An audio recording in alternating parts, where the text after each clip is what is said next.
I feel like I just ran a marathon. Um, my day started when I was like, you know what? I'm gonna watch Gone with the Wind today. I have the day off. I can do this, and the first episode or two of Daredevil. I've got the time. I'm taping this Saturday before this comes out, not the day before like normal. So I was like, I've got time, and I grabbed the DVD from the library, flipped it over, and checked the runtime. And 4 hours. So my first thought was, I'm going to sit through a 4-hour Civil War drama. I'm not into this at all. Now, the last time I had said something similar to that to myself was back in the fall of 2010. And it was audition time for a play in college. And the play was called Another Part of the Forest by Lillian Hellman. And I thought, oh, it's auditions today, and it's for this 2.5 hour long Civil War period piece. I don't want to do this play. I'm not going to audition. Put a long story short, I did audition. I was cast as the lead, and it was probably the best work of my college and one of my favorite plays. Best work of my college career, rather, and one of my favorite plays that I worked on then. And I wonder very often what would happen if I didn't audition. Like, what would have happened? How would I be different as a person? Because that was a period of time when I needed to do that play, and I'm glad I did that play. And I don't know where I'd be if I didn't do that play. And yeah, the parallel runs true with Gone with the Wind. Maybe an hour and a half in, I was like, this movie is flying. It doesn't feel like 4 hours. It feels like I'm 20 minutes in and I'm an hour and a half in.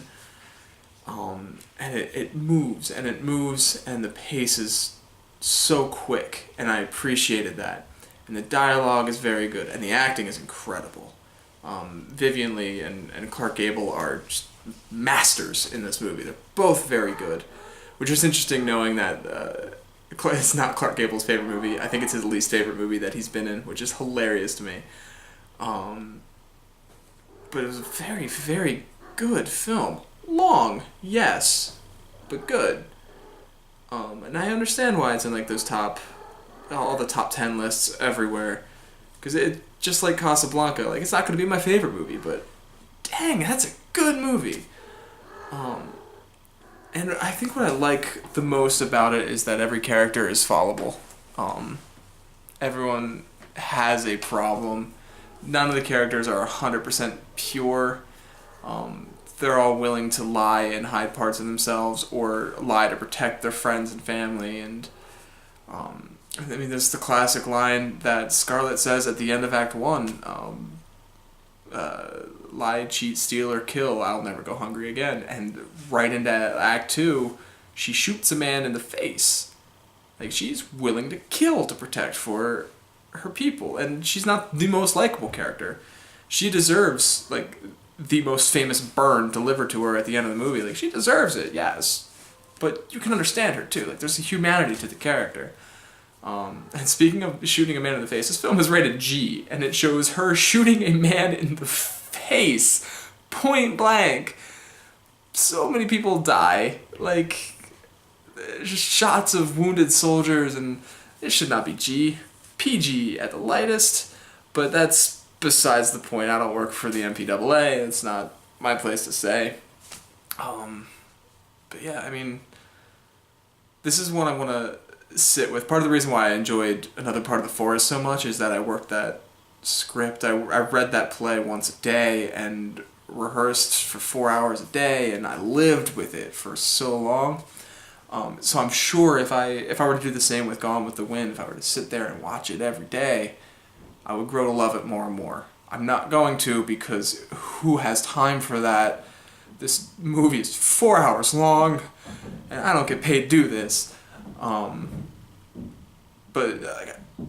there's so much there's so much to dig into, and I would love to revisit this in the future and go even more in depth and maybe take notes while I'm watching, which is something I don't do.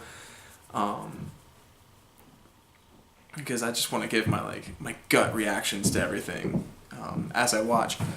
But I would love to go into it more deeply in the future, like I did at the end of the Decalogue. Because, again, with that, I sat with it for 3 days instead of just once. But yeah, there's a lot to dig into, and a lot of very good character development all throughout this movie. And, whew, so just like different scenes keep popping into my head, and different things that I want to say, but it's like, what's the point of saying it? All I'm going to say is like, oh, that scene was great. Like the burning of Atlanta, that was cool.